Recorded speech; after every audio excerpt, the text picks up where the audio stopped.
히브리서 11장 13절입니다. 이 사람들은 다 믿음을 따라 죽었으며 약속을 받지 못하였으되 그것들을 멀리서 보고 환영하며 또 땅에서는 외국인과 나그네로라 증거했으니 이같이 말하는 자들은 본향 찾는 것을 나타냄이라. 저희가 나온 바 본향을 생각하였다면 돌아갈 기회가 있었으려니와 저희가 이제는 더 나은 본향을 사모하니 곧 하늘에 있는 것이라. 그러므로 하나님이 저희 하나님이라 일컬음 받으심을 부끄러워 아니하시고 저희를 위하여 한 성을 예비하셨느니라. 아멘. 오늘 복되고 거룩한 주일, 주님의 날을 맞이해서 여러분들에게 전하고자 준비한 말씀은 히브리서 11장 13절 이후의 말씀. 이 사람들은 여기 12절까지의 말씀을 읽어보면은 그분들이 누구인 것을 어렵지 않게 우리는 알 수 있습니다. 인류 역사상 하나님의 은총을 입어서 믿음으로 살았던 우리 믿음의 거룩한 선진들입니다. 그들은 믿음 때문에 하나님께 대한 믿음을 지키기 위해서, 신앙의 정절을 지키기 위해서 그들은 기꺼이 하나님의 제단에 생명까지 바쳤던 그런 분들에 대해서 말씀하고 있습니다. 그래서 우리 믿음의 선진들, 순교자들, 믿음의 사람들, 그분들은 다 이 세상에 살다가 믿음을 따라서 죽었다고 그랬습니다. 그런데 애석하게도 그분들은 그 당대에 약속을 받지 못했다고 했습니다. 그러니 그때 당시에 그분들의 입장에서 볼 때는 너무나도 억울한 일일 수도 있었습니다. 믿음이 없다고 가정할 때는 이 세상에 산 날 동안에 많은 사람들에게 비소와 조롱을 당하기도 하고 또는 핍박과 압제, 심지어 죽임을 당하기까지 했습니다. 그렇지만은 그 죽임을 당하는 그 순간까지도 그들에게 하나님께로부터 약속된 그 약속은 이루어지지 않고서 죽어갔습니다. 그래서 그분들에게 믿음이 없다면 이 세상에서 살았던 사람들 중에서 가장 불행한 사람들이 바로 우리 믿음의 선진들이요, 순교자들입니다. 이 세상에서 가장 불행하게 살았던 사람들이. 그러나 결코 그렇지 않습니다. 그분들은 믿음을 따라 죽었고 자신들이 이 세상에서 육체를 가지고 사는 날 동안에 비록 약속이 이루어지지 아니했다 할지라도 결국에는 하나님의 약속은 신실하시기 때문에 결국에는 언제 이루어져도 이루어질 것이다. 그러한 믿음에 조금도 의심치 않고 그들은 기꺼이 믿음으로 죽음까지도 맞이했었습니다. 그러니 이 세상에서 우리가 히브리서 11장을 흔히들 믿음장이라고 그렇게 말씀합니다.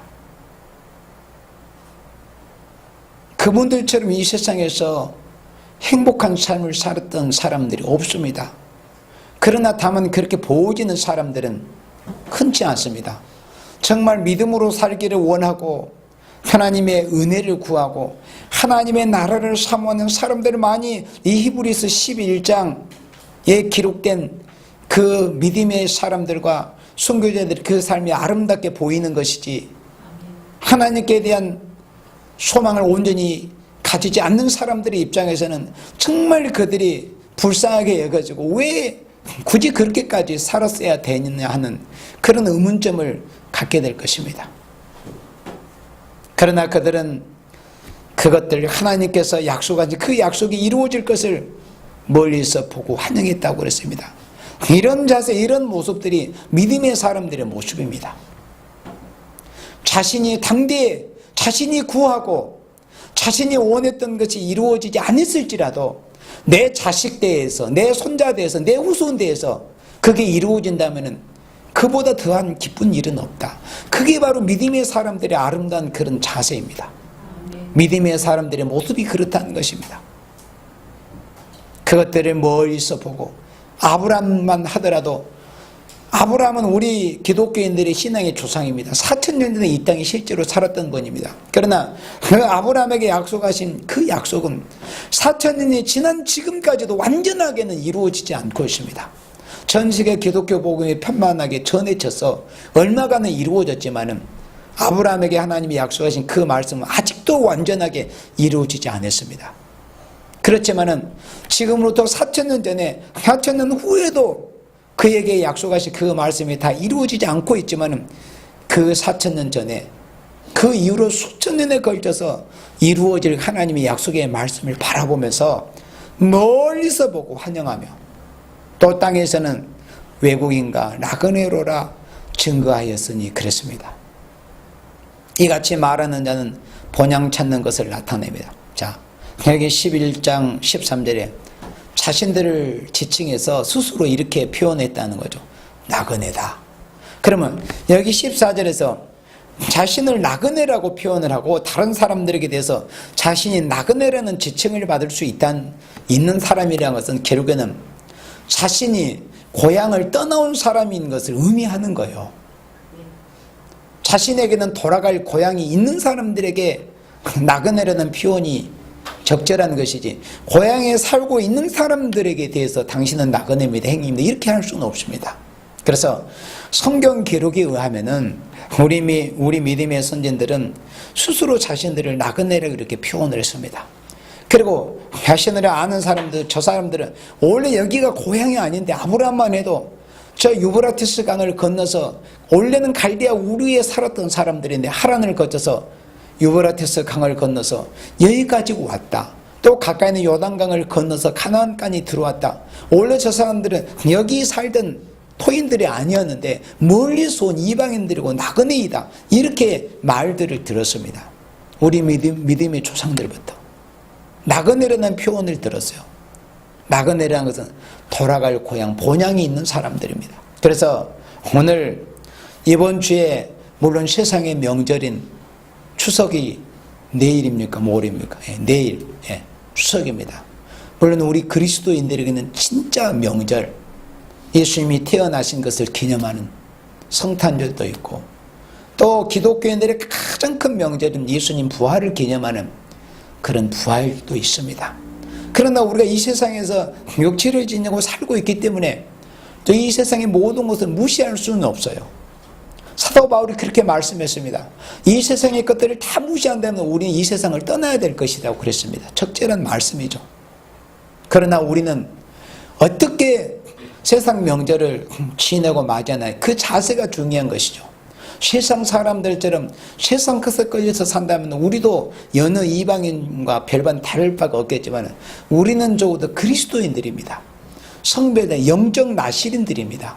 세상 사람들은 내일에 대한 내세에 대한 예수님께 받을 것에 대한 소망이 없는 생명들이기 때문에 잠시 잠깐 오면 불타버리고 말 것들을 위해서 열심히 이 시간도 그 길을 쫓아가고 있지만 우리는 하나님의 자녀들이고 예수님을 통해서 우리가 거룩한 약속을 받은 적어도 기독교인들입니다. 우리가 돌아가야 될 본향이 있습니다. 세상 명절을 당해서 우리 사랑하시는 가족들도 이제 부모님을 찾아서 이렇게 왔지만은 우리 인간들 뿐만이 아니라 여러분들이 잘 아시는 연어나 이런 곤충들의 하나님께서 기루의 본능이라는 그런 DNA를 넣어주셨어요. 기루의 본능. 그러니까 그런 이 어떤 곤충이나 물고기를 통해서도 우리 인생은 교훈을 얻을 수 있습니다. 야, 저렇게 우리 인생들이 미물로 생각하는 곤충이나 연어나 저런 물고기들도 아니 어떻게 저렇게 자기가 태어났던 고향을 떠나서 심심산골 어떤 강원도 태백산 어느 계곡에서 그가 태어났지만은 그곳을 떠나서 수천리를 여행해서 태평양 수천리를 거쳐가지고 보통 한 수개월에서 5년에 걸쳐서 다시 돌아옵니다. 그런 걸 통해서 저런 미물, 우리 인생들이 미물로 여기는 저런 생명들도 저렇게 고향을 결국은 찾아서 돌아와서 결국은 고향에서 생을 마치는데 우리 인생들도 결국은 돌아가야 될 결국은 고향, 본향이 있지 않겠는가. 그래서 성경에는 하나님의 사람들을 굳이 나그네라고 그렇게 표현을 한 겁니다. 우리 인생들에게는 돌아가야 될 본향들이 다 있습니다. 지금 부모님을 만나고 가족들을 만나고 다음은 육적인 고향이죠. 이게 비유입니다. 교훈입니다. 그런 걸 통해서 우리가 교훈을 얻어야 되는 거예요. 우리 창세기 3장 말씀에서 보면은 창세기 3장 22절에서 우리 믿음의 조상이기도 하지만은 실제 우리의 육적인 혈통의 조상, 그리고 모든 인류의 조상인 우리 시조 할아버지 아담, 시조 할머니 하와가 하나님의 말씀 한 구절을 제대로 지키지를 못해서 동산 중앙에 있는 선악을 알게 하는 나무의 실과를 따먹지 말라는 하나님의 준엄한 계명을 지키지를 못함으로 인해서 우리 인생을 에덴 동산에서 쫓겨났습니다. 우리 인생의 원래 본향이 에덴 동산이에요. 하나님이 그 거니시던 그 동산. 창세기에서 보면은 하나님께서 동산에 거니시는 그런 발소리가 들렸잖아요. 그러니까 우리 인생은 하나님의 형상으로 지음을 받았어요. 그러니까 우리 고향은 부모님이 계신 곳이잖아요. 자신의 생명을 낳아둔. 그래 우리의 육체의 생명은 우리 육신의 아버지 어머니를 통해서 태어났지만 우리의 생명은 하나님께로 왔어요. 그러니까 우리 인생은 결국은 하나님의 품이 우리의 인생의 본향이 되는 것입니다. 또 하나님의 나라가 우리가 결국 돌아가야 될 우리의 고향 본향이 되는 거예요. 그래서 성경은 고향에서 하나님의 말씀을 지키지 못했던 우리 인생들이 고향에서 본향에서 창세기 3장에서 보니까 쫓겨나 버렸어요. 성경은 뭐냐? 고향에서 범죄한 우리 인생이 그리스도 예수님을 통해서 고향으로 다시 돌아가게 되는 그런 여정을 기록한 것이 바로 성경입니다.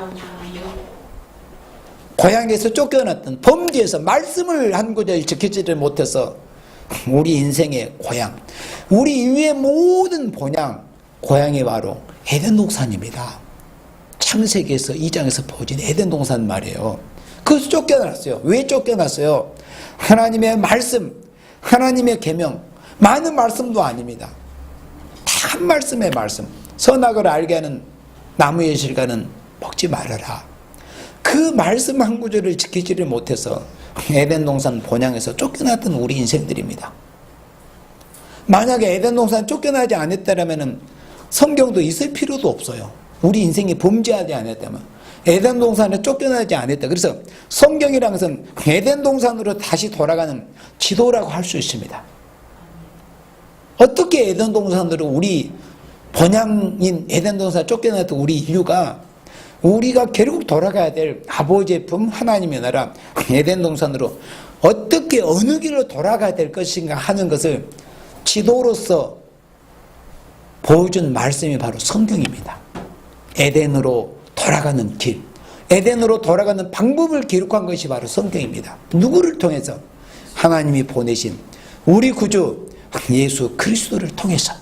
그래서 성경은 누구를 말씀하고 있다고 그래서 예수님을 말씀합니다. 성경은 증거하는 분이 한 분입니다. 예수님에 대해서 증거하고 있어요. 어디를 돌아가는 길을, 에덴 동산, 우리의 본향, 우리의 고향으로 돌아간 길을 제시하고 보여주는 말씀이 바로 성경입니다. 그래서 이 세상 명절을 통해서 우리 그리스도인들은 우리가 왜 부모님이 계신 우리의 고향으로, 우리의 본향으로, 또 부모님의 품으로, 어머니의 품으로 우리가 왜 가는가? 그걸 귀찮게 여겨질 수도 있습니다. 그러나 그런 걸 통해서 우리는 교훈을 얻어야죠. 만약에 거기서 교훈을 얻지를 못하면 아무 의미가 없습니다. 뭐 1년에 12번 뭐 쫓아다니고 이렇게도 우리가 모든 삶에서 배움이 있어야 돼요. 교훈이. 결국 우리는 이 세상에서 보여주는 것은 잠시 잠깐 보여줬다 안개처럼 사라져버리고 말 것입니다. 그림자입니다. 우리의 실체를 봐야 돼요. 실체. 하나님의 은혜 안에서 우리는 결국 적어도 돌아갈 때가 있는 생명들입니다. 사람이 뭐 행복과 불행을 여러 가지로 아까 말한다고 했지만은 다른 사람들이 다들 돌아가는데 돌아갈 곳이 없는, 돌아갈 곳이 있지만은 돌아가지 못하는 그런 생명은 또 불행한 생명이고, 또 돌아갈 곳이 없는 생명은 또 불행한 생명이에요. 돌아갈 수 있다는 것이 얼마나 감사하고 부모님의 품으로 갈 수 있다는 게 얼마나 감사합니까? 자신의 고향으로 본향으로 돌아갈 수 있다는 게. 우리에게 그런 소망을 주신 하나님입니다. 그래서 우리가 하나님을 아버지를 섬기고, 결국 우리의 이 세상에 살고자 사는 목적이 뭐냐면은, 결국 우리의 본향인 아버지의 품으로, 에덴 동산으로 우리가 돌아가기를 목적하고 사는 것이 우리 이 세상에서 삶의 목표입니다. 우리가 왜 사는지, 이 기독교인들이 우리가 뭘 목적하고 뭘 위해서 사는가, 위하는 것은 하나님의 영광 하나만을 위해서 살아요. 방금 대표께 우리 전도사님이 기도해, 우리가 뭘 목표하고 삽니까? 하나님의 영광, 먹든지 마시든지 무엇을 하든지 죽든지 사든지 무엇을 위해서? 하나님의 영광을 위해서. 무엇을 또 목표하고 우리의 본향인 우리 주님의 나라가 이 땅에 이루어질 때 주님의 나라에 들어가기를 목적하고 사는 것이 우리 그리스도인들의 바른 삶입니다. 그래서 창세기에서 쫓겨난 우리 인생들이 어떻게 해서 우리가 다시 본향으로 돌아가게 될 것인가, 누구를 통해서 돌아가게 될 것인가 하는 것을 기록한 것이 기이하고도 귀한 성경 말씀입니다. 그래서 우리가 성경 말씀을 잘 읽고 잘 듣고 지켜나가는 거예요. 성경 말씀을 잘 읽고 듣고 지키는 것이 뭐냐면은 우리 본향으로 돌아가는 그런 이 방법, 비법인 비결입니다. 우리가 서울에서 이 부산에 오는 거, 또 뭐 어느 지방에서 부산 오고 서울 가기도 다 길이 있잖아요. 정해진 길이. 그 길로 가야 목적지에 도착할 수 있는 겁니다. 그러니까 우리가 본향을 떠난 우리 인류가, 우리 인생이 우리의 원래 본향인 하나님의 나라 에덴 동산 복귀하는 데 있어서는, 귀향하는 데 있어서는 그 길을 바로 찾아야 되는 거. 그 길, 그 방법을 가르쳐주고 기록한 말씀이 바로 성경이기 때문에, 그래서 우리가 성경 말씀이 귀하고 우리가 반드시 가까이 해야 되고 바로 알아야 되는 거예요. 성경에 기록된 하나님의 말씀을 바로 알아야 우리는 비로소 고향으로 본향으로 돌아올 수 있어요. 본향으로 돌아오는 지도라니까요. 지도 없으면 우리가 어떻게 본향으로 돌아가겠어요. 자, 우리 이사야 14장 말씀을 보도록 하겠습니다. 이사야 14장에서는 이사야 14장의 제목이 이제 회복이라고 할 수가 있는데, 이사야 14장의 역사적인 배경을 잠깐 말씀하면은, 육적 이스라엘 백성, 그러니까 유태인들의 조상, 육적 이스라엘 백성들이 지금으로부터 대략 한 2600여 년 전에 하나님의 말씀과 계명, 안식일을 그렇게 지키지 않고 또 11조를 제대로 하지 않고 말라기 3장처럼 11조를 하나님 앞에 떼어먹은 도둑질하다가 온 나라가 통째로 다 바벨론에게, 신바벨로니아에게 멸망하는 그런 일이 역사적으로 실제로 있었습니다. 그래서 하나님께서 에레미야라고 하는 선지자에게 결국에는 너희들이 아무리 발버둥 쳐도 하나님께서 이 유다와 예루살렘 성에 내리시기로 작정하신 뜻을 너희들이 이제 번복할 수 없다. 이미 기울어져 버렸다. 이미 복구할 수 없을 만큼. 예. 그래서 바벨론에게 세 차례의 침공을 받은 그런 과정을 통해서 마지막 바벨론의 3차 공격에 의해서 예루살렘이 완전히 함락이 됩니다. 그 함락되니까 1년 반 동안 포위가 되어 있어서 1년 반 동안 포위되어 있던 그런 그 상황에서 예레미야 예가 사정에 기록된 그 말씀을 보면 정말 우리가 이게 진짜 하나님의 말씀이고 이게 실제로 있었던 역사인가라고 의심할 정도의 그런 말씀들이 예레미야 사장에 나옵니다. 예수님께서도 누가복음 23장에서 그렇게 말씀하셨죠. 십자가를 지고 올라가시면서 예루살렘의 여인들이 예수님이 고난받으신 것이 너무 마음 아파서 막 울면서 그렇게 따라갈 때 예수님께서 의미심장한 말씀하셨어요. 예루살렘의 딸들아, 나를 위해서 울려고 하지 말고 너와 너희 자녀들을 위해서 울어라. 왜 그럴 것인가? 그는 인간 종말에 예레미야의 애가 사장의 말씀에 보면은 하나님의 백성들이 하나님의 말씀을 준행하는 삶을 살지를 못하다가 인간 종말에 어떻게 무서운 큰 환난과 재앙과 심판을 당할 것이라는 것에 대해서 물론 예레미야 애가뿐만 아니라 선지서 전반에 걸쳐서 기록된 말씀입니다만은 특별히 예레미야 애가는 너무나 처참한 광경들이 그렇게 기록이 되죠. 자기의 자녀까지 삶아먹는 그런 모습들이 예레미야 애가에 기록이 되어 있습니다. 예레미야 선지자는 그런 모습들을 눈으로 보면서 슬픈 노래를 부르고 있었습니다. 어찌하여 자비한 부녀가 자기 자식을 잡아먹을 수 있느냐, 삶아먹을 수 있느냐. 근데 그게 실제로 역사였습니다. 예루살렘 성 안에 살고 있던 역사. 1년 반을 포위를 당하다 보니까 먹을 것이 다 떨어지는 거예요. 그러니까 배고프니까 보이는 게 없는 거죠. 평소에는 그렇게 풍미가 있었던 귀부인들도 자비한 분을 자기가 자기 배로 낳은 자식들까지라도 삶아 먹을 수밖에 없었다. 그런 비참한 환란이 실제 예루살렘에 있었습니다. 그래서 예수님께서 너와 너희 자녀를 위해서 오려고 하신 그 말씀에는, 그 이면에는 바로 예레미야에 기록된 그런 말씀이 다 거기 안에 포함이 되는 겁니다. 너희와 너희 자녀들을 위해서 오르라. 예. 그러니까 앞으로는 환란은 그렇게 무섭고 중요한 환란입니다. 그래서 우리가 기존의 이 기성세대들이, 부모 세대들이 깨어 있어야 되고, 나와 내 자녀들을 위해서 기도해야 되고, 심지어 젖먹는 자녀들을 위해서 기도해야 되고, 에스겔 9장에서 보면은 앞으로 북방으로부터 환란이 오는데 젖먹는 어린 아이까지 다 사륙을 당하는 무서운 모습이 예레미야가 에스겔 9장 말씀에 되어 있습니다. 젖먹는 어린 아이라고 해서 이 악한 이 세력들이 뭐 봐주고 긍휼을 베고 이게 없습니다. 젖먹는 어린 아이까지라도 그렇게 처참한 환란이 우리 앞에 옵니다. 그래서 하나님께서 하나님의 종 선지자들을 통해서 구약 성경에 이 선지서를 기록하게 하신 거예요. 그런데 여기 이사야 14장 1절에서는 여호와께서 야곱을 긍휼히 여기시며 이스라엘을 다시 택하여 자기 고토에 두시니, 이런 말씀이 예언이 되어 있어요. 이 말씀은 이사야 선지자를 통해서 예언된 말씀인데, 이 말씀대로 유태인들의 조상인 육적 이스라엘의 12지파가 이제 북쪽 이스라엘은 아시리아에게 망했었습니다. 그리고 남쪽 유다는 신바벨로니아에게 망했어요. 그래서 70년 동안 남의 나라에 노예로 끌려갔네요. 노예로 끌려가서 거기서 이제 집도 짓고 자녀도 낳고 그렇게 살았습니다. 그런데 하나님께서는 이사야나 예레미야 이런 선지자를 통해서 무슨 약속을 하셨냐면은, 너희들이 범죄해서 비록 끌려갔지만은 하나님의 진노가 영영토록 지속된 게 아니고, 그 바벨로니아에게 끌려갔지만 그곳에서 신앙을 지키면서 신앙을 회복하고 하나님의 약속의 말씀들 회복을 기다리고 있는 생명들에게는 70년의 그 날수가 차면은 하나님께서 이 메데아 바샤 페르시아 왕 고레스라는 이름을 가진 그런 왕을 통해서 하나님의 백성은 이스라엘을 해방을 시켜주실 것이라는 것에 대해서 이사야 선지를 통해서, 예레미야 선지를 통해서, 또 미가 선지를 통해서 여러 선지자를 통해서 약속을 하셨습니다. 그런데 여기 이사야 14장 1절에서도 이렇게 말씀했습니다. 하나님이 야곱을 긍휼히 여기신다. 여기서 야곱은 하나님의 백성입니다. 이스라엘도 역시 이 시대 예수 믿는 하나님의 백성들이에요. 이스라엘을 다시 택하여 자기 고토에 두시겠다.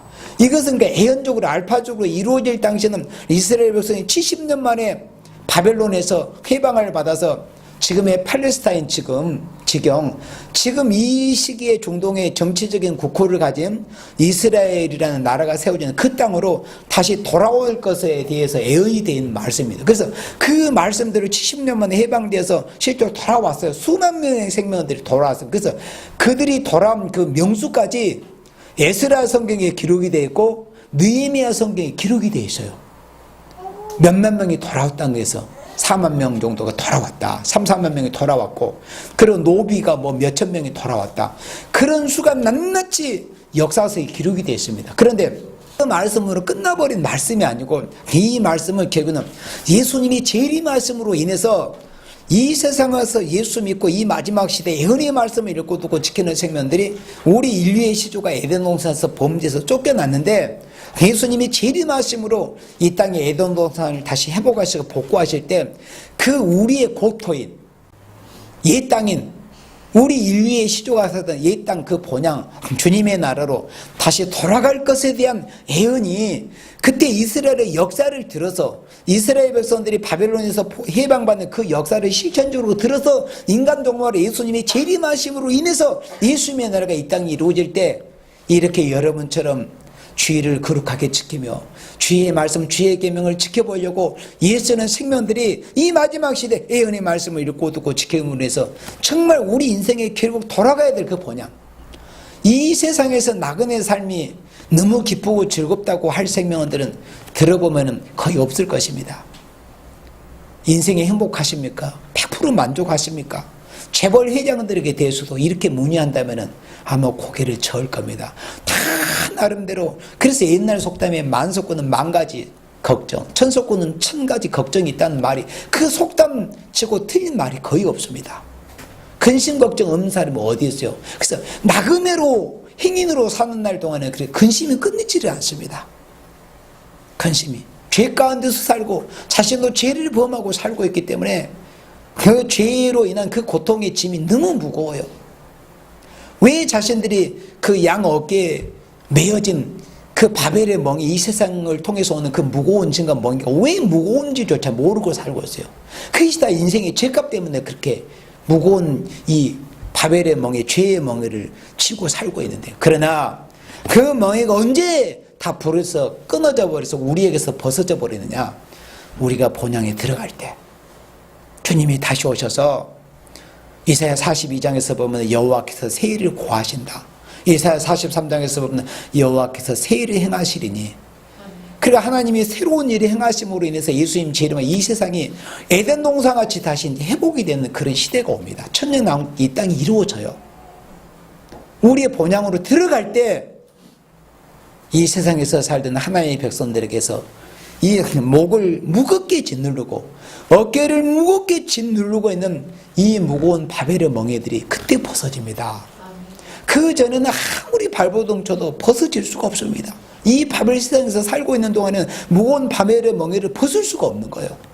우리 주님이 오실 때 우리가 결국 돌아가야 될 우리의 본향인 우리 하나님의 나라, 우리 예수님의 나라에 들어가는 그때 비로소 우리를 무겁게 짓누르고 있는 이 목에, 어깨에 이런 무거운 바벨의 멍에들이 다 그때 부러져서 벗어지게 됩니다. 그래서 이스라엘을 택하여 다시 고토에 두시리니, 이렇게 하나님이 예언하시고 약속하셨습니다. 이런 말씀이 이제 성취될 날이 우리 앞에 점점 다가오고 있는 시대에 우리는 지금 살고 있습니다. 그리고 우리 시편 126편 말씀을 보도록 하겠습니다. 시편 126편에 역시 시편 126편도 똑같은 말씀입니다. 이스라엘 백성이 바벨론 포로로 잡혀갔습니다. 바벨론 포로로 잡혀가서 죽도록 고생을 하다가 70년 만에 돌아올 때 그 광경을 여기 시편 기자가 126편에 성령의 감동을 받아 이렇게 노래한 겁니다. 여호와께서 시온의 포로를 돌리실 때 하나님을 알지 못하는 이성 없는 짐승과 같은 그런 바벨론인들에게 노예 생활 종사를 하다가 70년 동안 그 포로에서 해방이 될 때 그 기쁨이 얼마나 기쁘겠어요. 우리 민족도 일본 사람들한테 36년 동안 압제를 받고 통치를 받았잖아요. 그러니까 유태인들에 비하면 우리는 절반이에요. 유태인들은 70년 동안 바벨론에게 포로 생활을 했습니다. 그런데 어쩌면은 우리는 유태인보다 훨씬 더 나았죠. 물론 당했던 우리 조상들은 너무나 힘들고 어려웠겠지만 유태인들은 자기 땅에서 그렇게 노예 생활을 했던 게 아니고 포로로 이방 땅에 잡혀가서, 그러니까 지금의 이스라엘이라는 그 땅에서 이라크, 정확히 이라크 지경, 유브라테스 하수 그 하류에 있는 그 이라크라는 그 지금 나라가 세워져 있는 그 자리까지 그렇게 수백 킬로를 1000킬로가 넘는 길을 포로로 잡혀갔었습니다. 그런데 70년 만에 해방을 받아서 돌아올 때 얼마나 기뻤겠어요. 그 기쁨은 우리 민족이 36년 일제의 압박에서 해방을 낼 때 그 해방의 기쁨, 그 강복의 기쁨을 느껴본 사람만이 알 수 있잖아요. 우리 교회 중에도 지금은 소천하셨지만 어떤 장로님이 그 일본 사람들에게 탄광에 끌려가가지고 일본에서 4년 동안을 일본 사람들한테 탄광에서 4년 동안을 그렇게 노역을 하다가 돌아와서 또 잡아가려고 하니까 또 이렇게 운둔 생활을 하다가 그런 가운데서 해방을 맞이했다는 그런 이 증언을 제가 듣기도 했었습니다. 그때 그 기쁨을 말로는 표현할 수 없는 거죠. 근데 이스라엘 백성들은 70년 동안 포로 생활하다가 해방을 받아서 돌아오는 이런 모습을 이렇게 표현을 할 때 여호와께서 시온의 포로를 돌리실 때 우리가 꿈꾸는 것 같아도 이게 꿈인가 생시인가, 이게 정말 현실인가, 도저히 가망성이 없어 보이는데 그걸 지금 말씀하고 있어요. 그래서 지금 이 시대도 마찬가지입니다. 지금 이 세상에서 이 치열한 이 경쟁 사이에서 너무나 힘겹게 살고 있는 하나님의 백성들이 과연 하나님의 나라가 이루어질까? 하나님의 나라가 도래할까? 에덴 동산에 다 복구될 수 있는 게 이게 가능한 일이야, 이렇게 생각할 수 있지만은 성경에 기록된 예언의 말, 약속의 말씀도 실제로 이루어져요. 그러니까 그때 이제 우리의 모습들이 그러는 거예요. 마치 이스라엘 백성들이 지금으로부터 2600여 년 전에 그랬던 것처럼 2538년에 고레스의 칙령에서 해방을 받았습니다. 2538년에. 그러니까 2500년 전에 유태인의 조상들이 느꼈던 그 기쁨, 그보다 이제 더한 기쁨이 있게 되는 거죠. 이 세상에서의 그 무거운 바벨의 멍에를 다 이제 꺾어버리고 영육이 완전히 해방이 되는 이런 기쁨이 있을 것에 대해서 이렇게 시편 126편에서는 노래하고 말씀하고 있습니다. 2절에 그때 우리 입에는 웃음이 가득하고 우리 혀에는 찬양이 차솟도다. 열방 중에서 말하기를 여호와께서 저희를 위하여 대사를 행하셨다 하였도다. 그러니까 70년 만에 포로에서 해방된 이 기쁨을 이렇게 이제 찬양으로 표현을 했는데, 우리가 주님의 나라에 들어갈 때, 우리의 본향으로 갈 때 그 기쁨을 생각을 해보세요. 이 세상에서 우리 하나님의 자녀들이 슬픔, 근심, 고통, 온갖 여러 가지 그런 슬픔과 고통이 있잖아요. 이 모든 것들이 다 이제 벗어집니다. 우리 주님의 나라, 우리 본향에 들어가게 될 때. 그러니까 우리가 본향 가고 고향 가기를 힘쓰고 애쓰는 거예요. 만약에 우리가 궁극적으로 가야 될 우리 본향 하나님의 나라가 이 세상과 별반 다를 바 없다거나 약간 나을 정도라면 굳이 우리가 이 세상에서 그렇게 애쓰면서 남들 가지 않는 그런 길을 가려고 하겠습니까? 이사야 35장 말씀 우리 다시 보도록 하겠습니다. 이사야 35장 10절. 자, 이사야 35장 10절에서도 하나님의 백성들이 바벨론 포로에서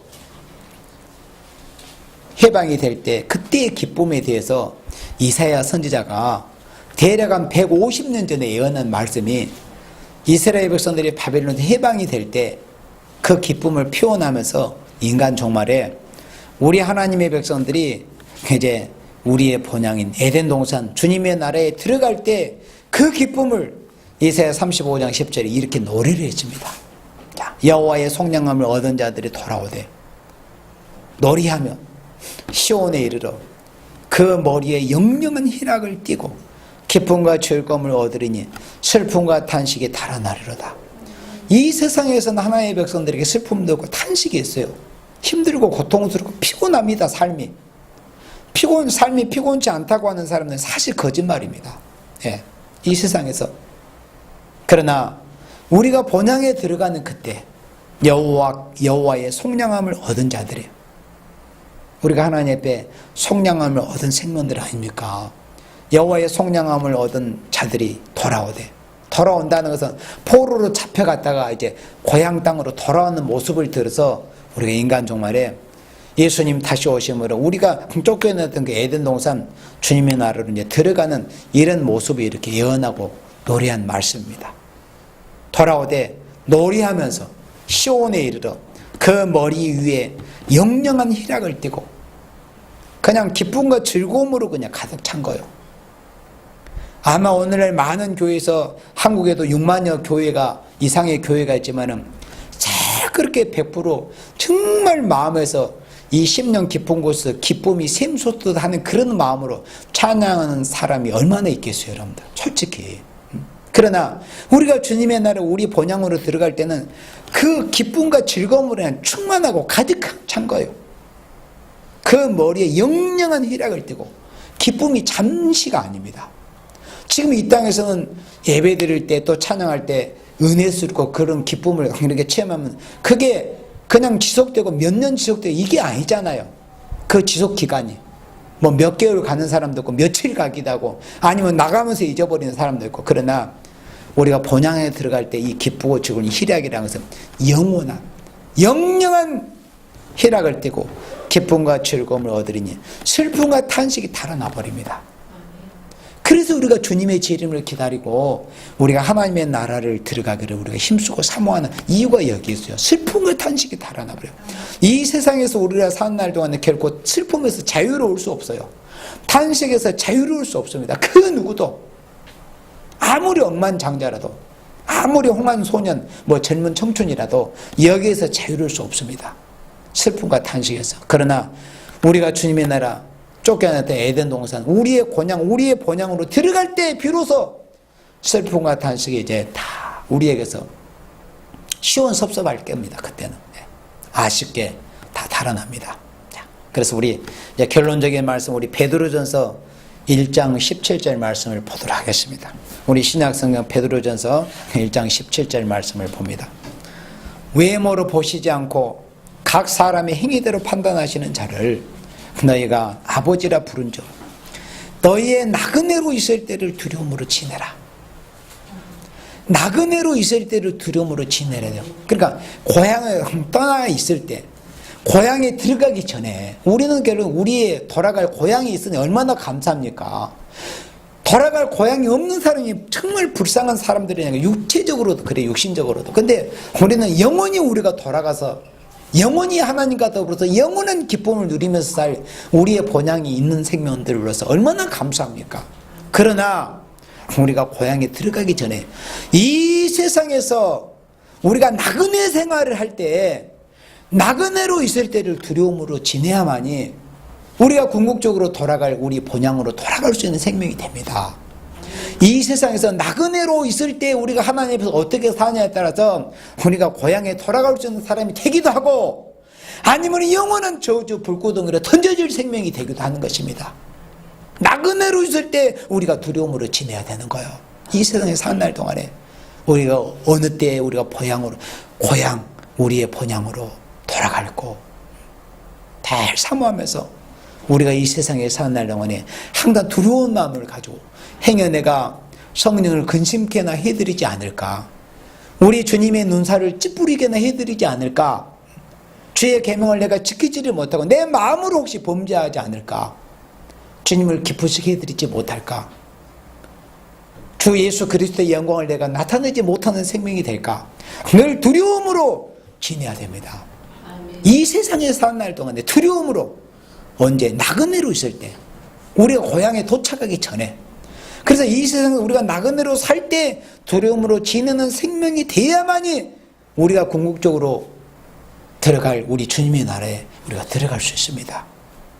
나그네로 있을 때 두려움으로 지내라. 그래서 우리는 나그네로 있을 때 두려움으로 지내다가 우리를 위해서 예비하신 그 본향, 우리 주님의 나라 에덴 동산으로 우리가 이제 영혼뿐만 아니라 육체까지라도 예수님이 오시는 그때는 우리 몸까지 변화돼서 예수님이 맞이할 거라고 예수님께서 말씀하셨기 때문에 이 세상에서 우리가 나그네를 있을 때 두려움으로 지내다가 우리를 위해서 예비하신 우리의 본향으로 우리가 영육이 살아서 본향으로 들어갈 수 있는 여러분들이 되시기를 주님의 이름으로 축복합니다. 아멘.